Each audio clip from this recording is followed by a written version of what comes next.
In the beginning, there was no fire, and the world was cold. Then the thunders, who lived in the upper world, sent their lightning and put fire into the bottom of a hollow sycamore tree.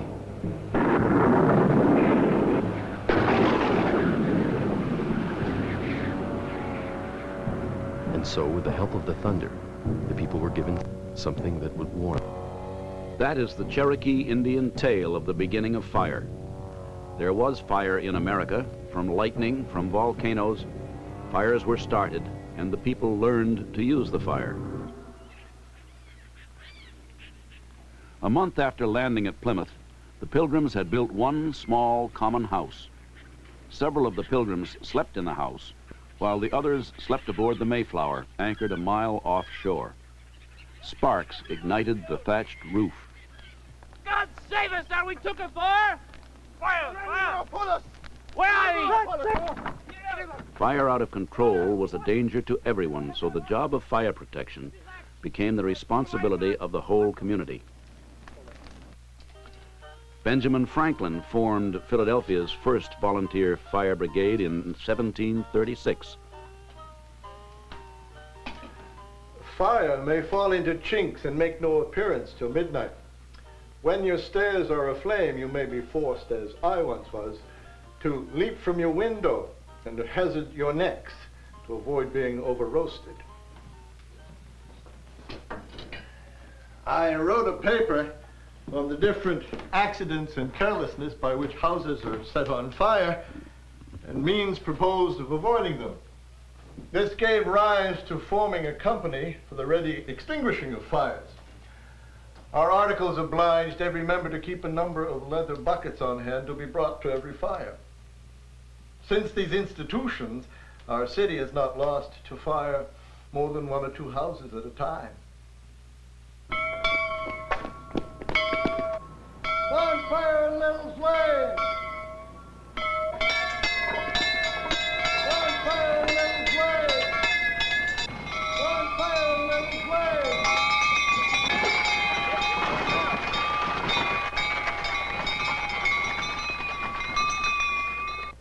Fire wardens were appointed to prevent fire and sound the alarm in case of fire.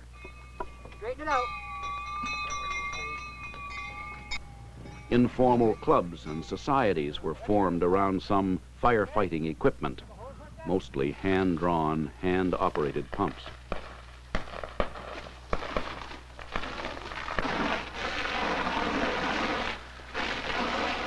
During those early years of America, the fires of war were frequent. There were wars between the settlers and the Indians, as well as wars among the British, Dutch, Spanish, and French settlers. In the Revolution, towns were burned, as were individual houses and barns. During the War of 1812, fires deliberately started by invading British troops burned the Capitol building, President Madison's house, the War Department, and the Treasury building in Washington, D.C. The last major war to touch the United States at home was the Civil War. To cut the Confederacy in two, General Sherman marched across Georgia to the sea. Sherman captured Atlanta, a city of 10,000, and the South's major rail center. The city was evacuated and put to the torch. The fires destroyed the rail yards, the factories, and more than 4,000 homes. After the Civil War, as industry grew, people flocked to live and work in cities. Hand-pumped fire engines were gradually replaced by more efficient steam engines, fired by coal and pulled by horses. Professional fire companies were organized first in Cincinnati, then other cities. Still, there were more damaging fires.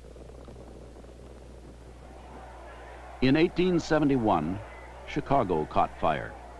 The fastest growing city in the United States was built almost entirely of wood. There had been 3 months without rain. Fires were frequent, and the fire companies exhausted. On October 9, a fire started near the O'Leary's barn on DeKoven Street. Legend has it because Mrs. O'Leary's cow kicked over a kerosene lantern. Block after block took fire. Fire companies from as far away as Milwaukee and Cincinnati came to the aid of Chicago. Before it was extinguished, the fire burned 1/3 of the city's buildings. More than 250 died. National Fire Prevention Week marks the anniversary of the Great Chicago Fire. While Chicago's fire is remembered, all but forgotten is a fire which took place the same day a few hundred miles away. In the great North Woods, the rainless summer dried the rivers and the smell of burning wood was always in the air. 1,800 people lived in Peshtigo, Wisconsin, a lumber town with buildings and sidewalks of wood, with streets covered by sawdust to keep down the dust. That day, gale-force winds drove a hurricane of fire into the town. An inferno destroyed Peshtigo and 23 other towns, leaving 800 dead, many of whom drowned in lakes, trying to escape the fire. Others killed themselves rather than face a horrible death by burning. It was America's worst conflagration. A year later, a fire started in downtown Boston. Distemper had disabled the fire department's horses, and heavy equipment had to be towed by hand. Hose streams would not reach higher than 3 stories. The fire spread rapidly through the 6- and 7-story buildings and over the heads of the firefighters to the wharf area where ships were set afire. 1,600 firefighters from 30 cities responded, but their hose couplings did not fit Boston's hydrants. 60 acres of buildings were destroyed before the fire was controlled. 2 firefighters were among the 13 fatalities. Because of this fire, Boston improved its fire prevention and building regulations and created a number of new firefighting companies. But 30 years later, there were still no standards for fire department hose couplings. When a fire broke out in Baltimore in 1904, an automatic alarm brought a quick response from firefighters, but the fire spread to nearby buildings. Help was sent from Washington, Philadelphia, New York, and other cities, but mismatched couplings were a great handicap. It took 30 hours to control the fire. 2,500 buildings and 80 city blocks were destroyed. This conflagration did lead to the development of a national standard thread for hose couplings. 2 years after the Baltimore fire, a severe earthquake started fires all over San Francisco. Strong winds spread the fires rapidly. The quake ruptured water mains and firefighters had to use water out of the sewers. Buildings were dynamited to make fire breaks, but sparks, brands, and radiated heat jumped the gaps. The fire burned for 2 days, leaving 450 dead and 300,000 homeless. Fires at sea have long terrified people. When ships were built of wood, fire hazards were many and often mortal to the ship, its passengers, and crew. New York City, June 1904. 1,400 parishioners of St. Mark's Church board the side-wheel steamer General Slocum for the annual church picnic. As the Slocum steams up the East River, a boy discovers fire in a forward hold. The Slocum's headway and a strong breeze sweep the flames aft. Passengers grab life preservers, but find them rotten. So are the fire hoses, which rupture when water is turned on. The untrained crew lowers lifeboats improperly, and the boats capsize. Near Hell Gate, the Slocum sinks. The death toll, 1,030. The loss of almost an entire neighborhood. The disaster brings about inspection of 300 ships in New York Harbor. Defective life preservers, hose, and inadequate firefighting equipment are found on many vessels. At 3 a.m. on September 8, 1934, fire is discovered aboard the cruise ship Morro Castle. The passengers are asleep as she steams home to New York through a rainstorm. Within 30 minutes, the Morro Castle is a sheet of flames. Passengers panic and leap into the water. Many suffer fatal injuries, others drown. In the confusion and excitement, my wife must have went over the rail. I haven't seen her since. I don't know whether she's alive or not. By morning, when the ship runs aground off Asbury Park, New Jersey, 86 passengers and 49 crew members are dead. 1960, the aircraft carrier Constellation is under construction at the Brooklyn Navy Yard when fire breaks out. The The lights fail and workers are trapped in the smoky darkness below decks. When the fire is out, 50 workers lie dead and the carrier suffers $48 million in damage. The Iroquois Theater burned in 1903. Ruth McGibney survived the fire.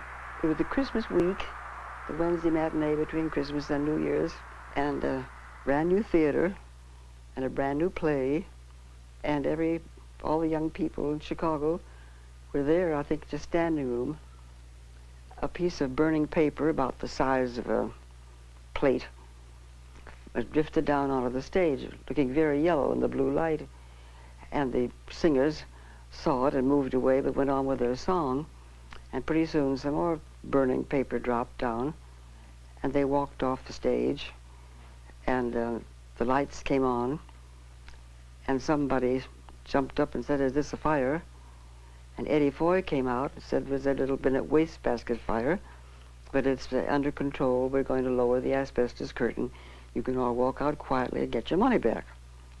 And while he was standing there, asbestos curtain started rolling down the great big bar across, but it stuck halfway and sort of skewed, and pretty soon the flames sort of come, little tongues of flame up underneath it, and then just all of a sudden everybody panicked and jumped up, made for the aisles to walk out, run out rather. Most of the exits opened inward, and so there were bodies piled up against the exits.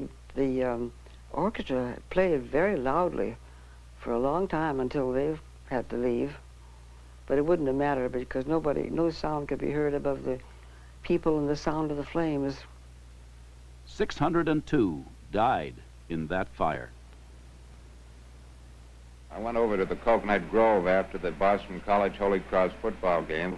Suddenly I heard someone shout fire, and between the time that shout was raised and I was overcome with the fumes, I don't believe that more than 30 seconds elapsed.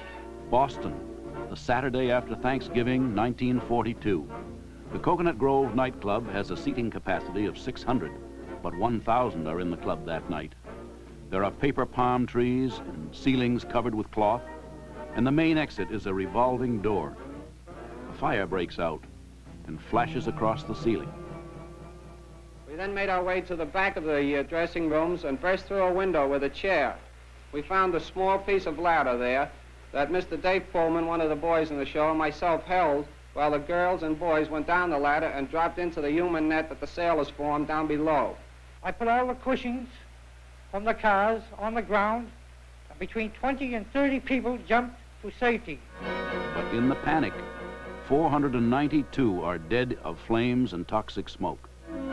200 are piled up at the main door, 180 more behind a door that opens inward.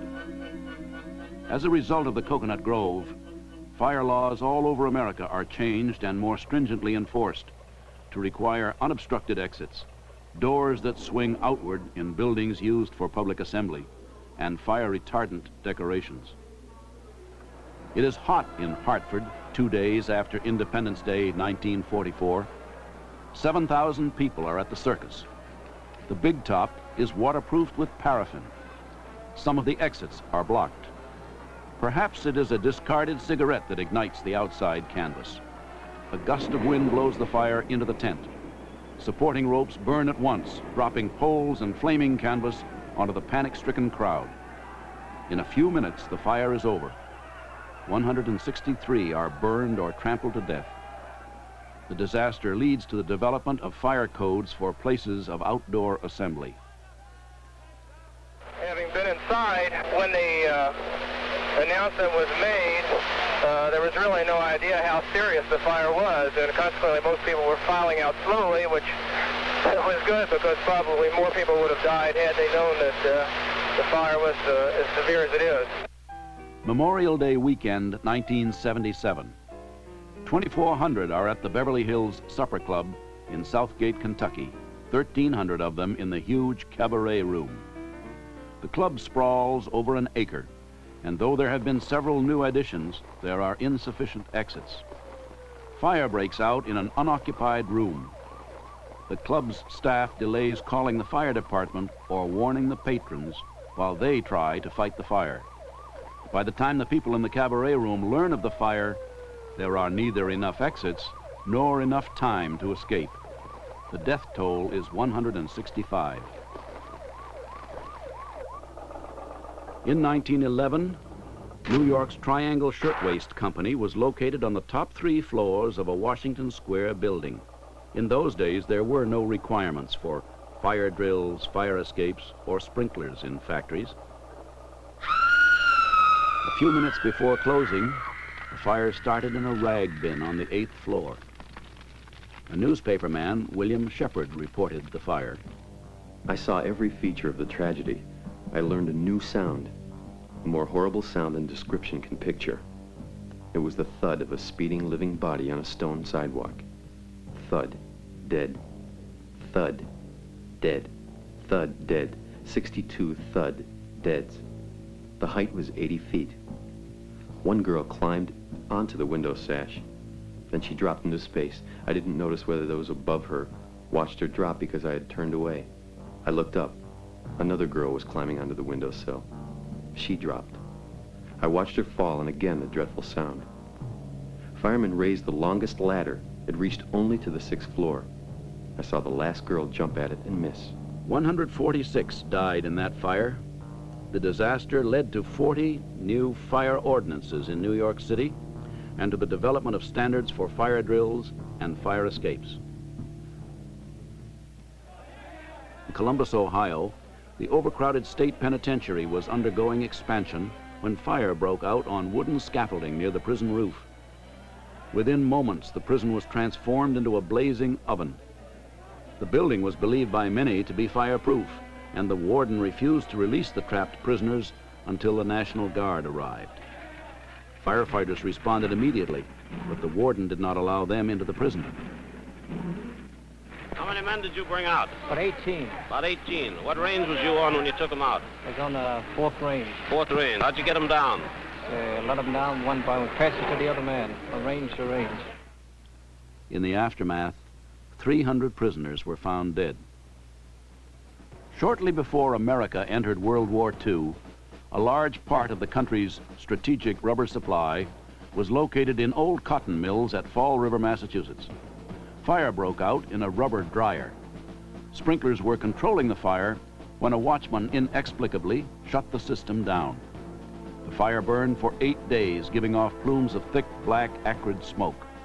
650 firefighters came to the aid of Fall River. 13,000 tons of rubber were destroyed. The fire broke out in Atlanta's Winecoff Hotel, celebrated and widely advertised as a fireproof hotel. Perhaps because of that, there were no fire escapes, no sprinklers, no fire doors. A mattress caught fire, probably the result of a carelessly discarded cigarette. A bellboy discovered the fire, but the alarm was delayed. When firefighters were summoned, their efforts were hampered by bodies plummeting from the upper stories. It was America's worst hotel fire. 119 were dead, 200 injured. The word fireproof was seldom to be used again. There were 128 people in St. Anthony's Hospital on the night of April 4, 1949. The Effingham, Illinois hospital had combustible soundproofing, a combustible laundry chute, open stairwells, and oilcloth-covered walls. Most of the patients were asleep when the fire was discovered. Firefighters were on the scene in 10 minutes, but the building was fully involved. In the aftermath, 74 were found dead, including 11 babies in the nursery. The result of this disaster led to nationwide concern for hospital fire safety. The new General Motors transmission plant in Livonia, just outside Detroit, was an enormous building which included one undivided area of over 34 acres. 4,000 were at work on a summer day in 1953 when sparks from a welder's torch ignited flammable liquids in a conveyor drip pan.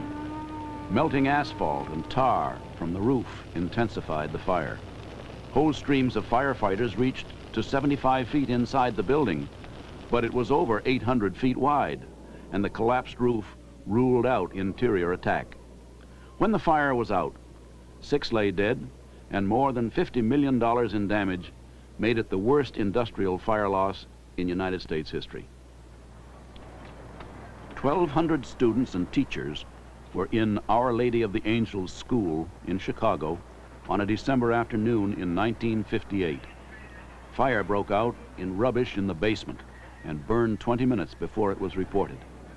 1,000 evacuated the building before firefighters arrived, but despite rescue efforts, 95 perished.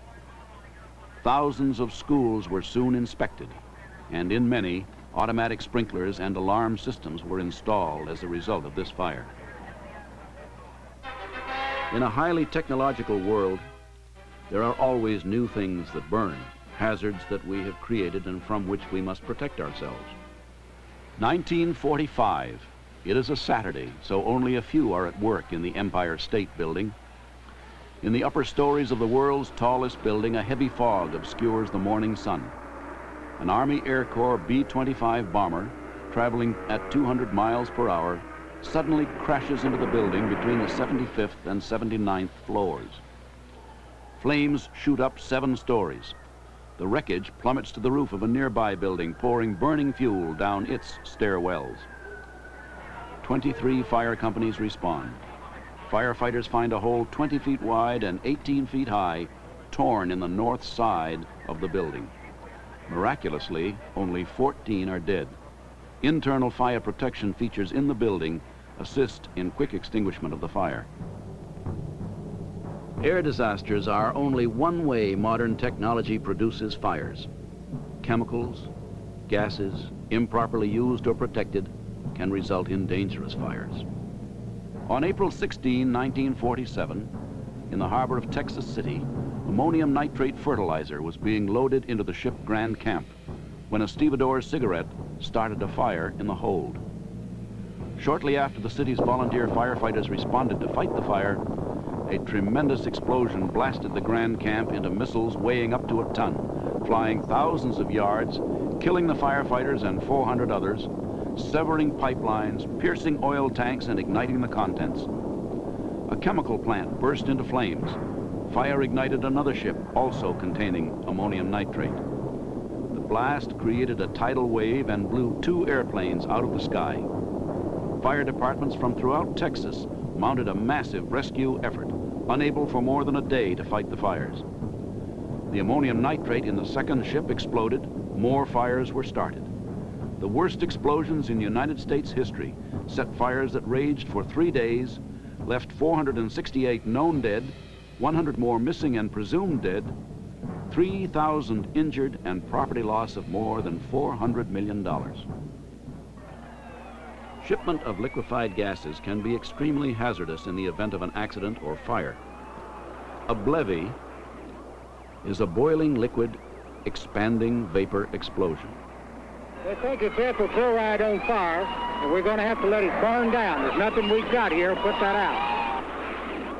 In October 1971, the Houston Fire Department was fighting a fire in a train wreck, trying to cool a railroad tank car of vinyl chloride, the tank BLEVE.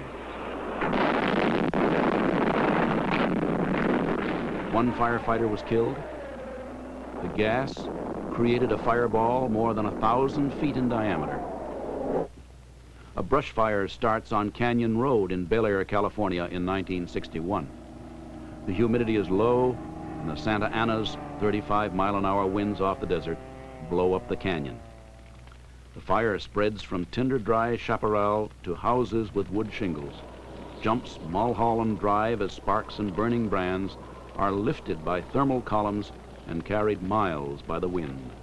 24 fire departments, 2,100 firefighters, 240 vehicles, 12 planes, and 5 helicopters fight the fire. 450 homes and 5,000 acres are destroyed. 2/3 of the houses destroyed had roofs of wood shakes or shingles. The Apollo series of missions is destined to put the first men on the moon. Oxygen is used in the command module of the Apollo 1 rocket and in the spacesuits of astronauts Virgil Grissom, Edward Waite, and Roger Chaffee. At 6:30 p.m., January 27, 1967, on the launching pad at Cape Kennedy, an electrical spark touches off urethane inside the module. The oxygen-rich environment causes the fire to burn with fierce intensity. Emergency crews try to fight the fires but are blocked by dense smoke. The fire flashes quickly and is over. But the 3 astronauts die, and there is $75 million in damage. Though the fire is a severe jolt to the space program, engineers redesign the modules with fire-safe features, which leads ultimately to improved fire safety in commercial airliners. In the 100 years after the British burned our nation's capital during the War of 1812, many of America's great cities burned in fires not the result of war. By the 1970s, many assumed that the age of conflagrations was over. But the same conditions that led to fire that burned 3,500 Chelsea buildings in 1908 were still existent in 1973. Rags and other combustible waste materials were closely stored in wood frame buildings.